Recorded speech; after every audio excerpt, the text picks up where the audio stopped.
ఆదివాసీ ప్రాంతాల్లో thermal power plant ను రద్దు చేయాలని సిక్కోలు జిల్లా ఆదివాసీ సంక్షేమ పరిషత్ భారీ ర్యాలీ నిర్వహించింది.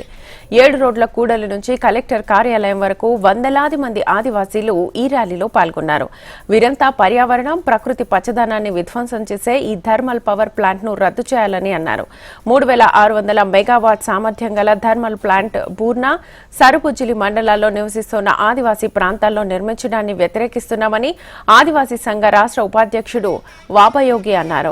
ఈ థర్మల్ పవర్ వల్ల తాగునీరు కలుషితమవుతుంది, పంటలు కూడా నాశనమవుతున్నాయని, వాతావరణం కూడా కలుషితమవుతుందని వారు మండిపడ్డారు.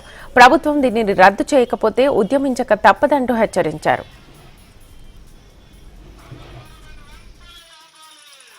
ఆదివాసుల పైన పిడుగు లాంటి వార్తను తీసుకొచ్చింది. ఆదివాసీ ప్రాంతాల్లో భయభ్రాంతి గురి చేస్తుంది.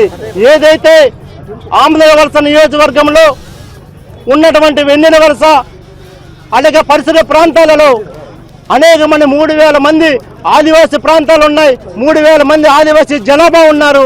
30 పైగా ఆదివాసీ గ్రామాలు ఉన్నాయి. ఆదివాసీ ప్రకృతి ఒడిలో జీవిస్తుంటే ఈ రోజు ఆ ప్రకృతి ఒడి నుంచి దూరం చేయడానికి ఈ ప్రభుత్వాలు పూనుకుంటున్నాయి.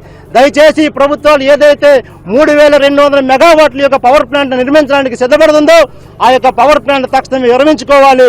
గతంలో టీడీపీ ప్రభుత్వం 2015లో సోంపేట థర్మల్ ప్లాంట్ లో రద్దు చేసిన జీవో మీరు చేసిన అక్కడ ఉన్న ప్రజలుగా చూస్తున్నారు.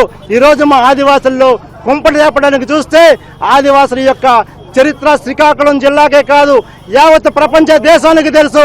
శ్రీకాకుళం సాయుధ గిరిజన పోరాటం మళ్ళీ ఒక గిరిజన రైతాంగ పోరాటం తీసుకొచ్చి మా ఆదివాసీ భూములను, మా ఆదివాసుల హక్కులను రక్షించుకోవడానికి పెద్ద ఎత్తున ఉద్యమం చేస్తారు.